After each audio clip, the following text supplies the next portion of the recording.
Let me start with a question that keeps business owners up at night. What happens when your rental property gets hit with a slip and fall lawsuit and suddenly everything you worked for is at risk? I'm not talking about just the actual property. I'm talking about your personal residence. I'm talking about your business and even your retirement accounts. This is exactly why smart investors and business owners use LLC layering. And today, I'm going to show you how to do it the right way. Let's talk about what is LLC layering and why you should care about having an LLC layering structure within your estate plan. I'm Ali Talai, trust and asset protection attorney and founder of Talai Law Offices. And LLC layering is simply the strategic use of multiple limited liability companies to create legal barriers between different assets and risk exposures. Think of it like building firewalls in a ship. If one compartment gets damaged, the water doesn't sink the entire vessel. Here is what most people get wrong. They think asset protection is about hiding money or playing games with the system. That's not what we're doing. We're using the legal structures that California and every other state provide to legitimately separate business risk from personal assets and to keep different business ventures from contaminating each other. California laws are clear about this, and they indicate that if you form an LLC and if it's properly formed and maintained, your personal assets are protected from debts and liability of that particular LLC. Here's the key phrase: when properly formed and maintained. That seems to be where most of the time the problem sort of starts. All right, so let's talk about when does layering LLC start to make sense. I don't think everybody needs to have multiple LLCs. Let's say you're a freelance graphic designer who works from home with minimal liability exposure. A single LLC might be an overkill, let alone multiple ones.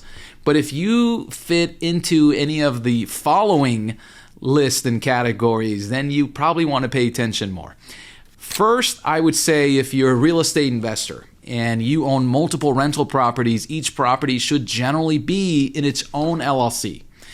And the reason is if you have a tenant at your duplex, let's say on Maple Street, and there is a fall, you don't want them going after your other properties.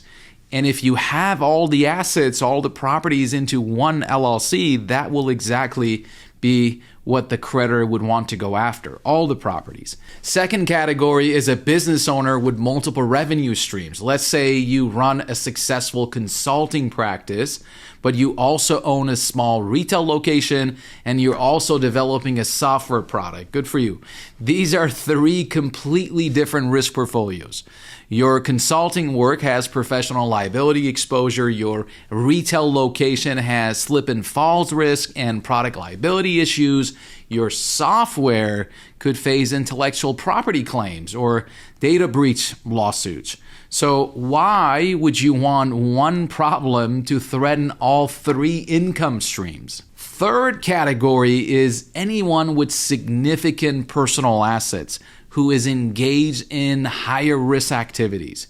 If you are a successful professional who also flips homes and own vacation rentals, your mixing of low risk assets with high risk activities would be a problem, and again would be another category where you would want to have layering LLC structures built into your estate plan. All right, so let's talk about basic LLC structure. I will walk you through a basic two-tier structure that works for many California entrepreneurs and investors. Within the LLC layering structure that we're creating, at the bottom, you have the operating LLCs. These are the entities that actually conduct the business or holds the actual property. That's where the activity happens, the rental activity or, dealing with consumers. And therefore, that's where the liability exposure exists. At the top level, so the LLCs down here, at the top level, you have your holding LLC, sometimes called a parent LLC or a management company.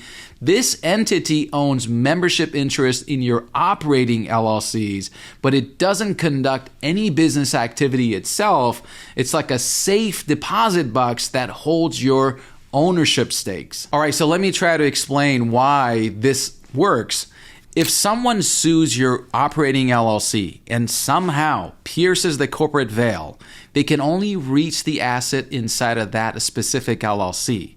They cannot automatically jump up to your holding company or holding LLC or across to the other operating LLCs that you have. California courts have held that each LLC is a separate legal entity and that creditors of one LLC cannot automatically reach the assets of related but separate LLC, even when they share common ownership. All right, so let me give you a real world example of a smart real estate investor named Sarah. She owns 4 rental properties in California. Instead of putting all 4 properties in one LLC, she creates 4 separate operating LLCs. Sarah Holdings LLC, let's call it, which owns the membership interest in all 4 property LLCs. Sarah will hopefully have a trust or will create a trust for her, so then the membership interest of the holding LLC is held by her trust.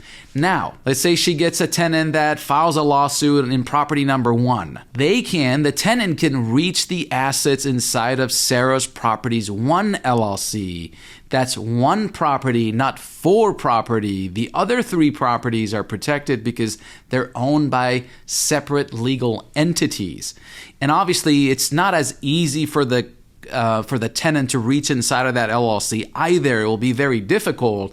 But what I'm saying is that worst case scenario, the 1 property that had the tenant in there, that's the property that will be at risk, not the other properties. But here's where it gets even smarter. Sarah's Holding LLC can provide management services to the operating LLC and charge management fees. This allows Sarah to move profits up to the holding company, further away from the operational liability exposure of the first LLC. The biggest mistake I see is what lawyers call alter ego behavior.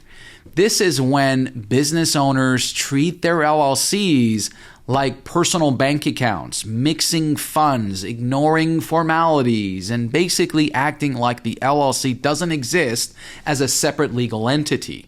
California courts will pierce the corporate veil faster than you could say asset protection if you commingle funds.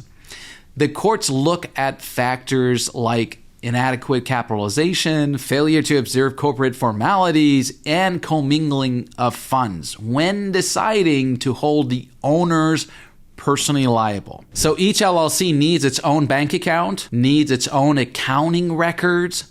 You need to document major decisions and keep basic records of what's going on within the LLC. You don't have to have formal board meetings like corporations with LLCs, but you cannot just ignore the fact that you created a separate legal entity. Another common mistake I see is undercapitalizing your LLC.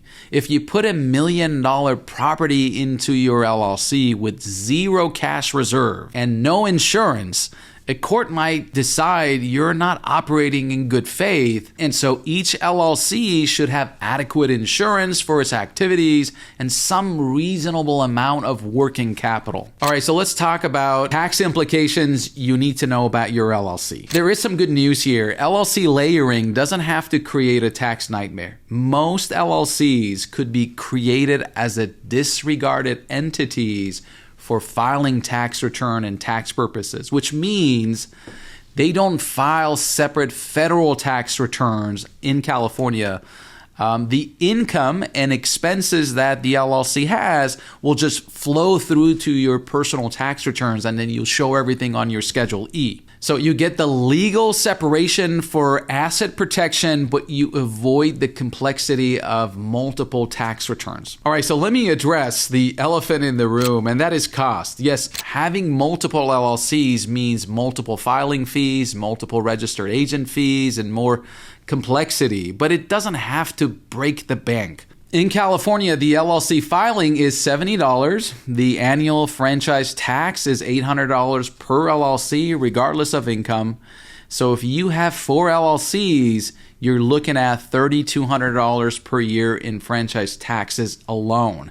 That sounds like a lot until you consider what you're protecting. The key is to be strategic. Don't create LLCs just because you can. Create them because they serve a specific asset protection purpose.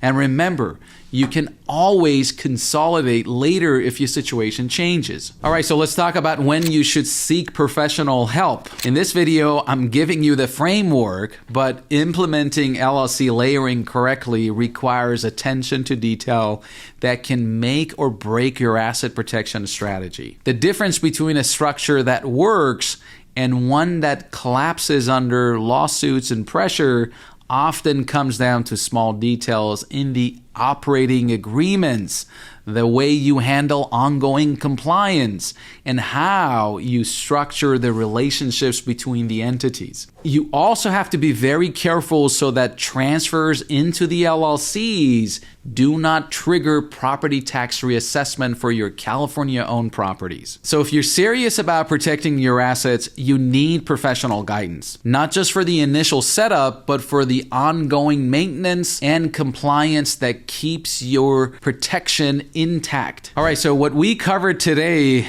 I'm hoping that it will give you the foundation to understand LLC layering and whether it makes sense for your situation. You hopefully now know the basic 2-tier structure, the initial LLC, the holding LLC, the common mistakes that can destroy your LLC protection, and tax implications you need to consider when you're going to put a plan like this together. But here's what we haven't talked about yet. What happens to all these carefully structured LLCs when you want to pass your wealth to your children? How do you transfer real estate portfolios without triggering massive tax consequences or forcing your family through probate? That is exactly what I'm covering in my next video, passing a California real estate portfolio to your children, probate avoidance, and tax strategies. This is where most families leave tens of thousands of dollars on the table, and where proper planning can save your heirs and your children from both financial disaster and family conflict. If you found this video helpful for protecting your assets today, the next one is essential for protecting your family's legacy tomorrow. Don't let poor estate planning undo all the asset protection work you're doing now. See you over there.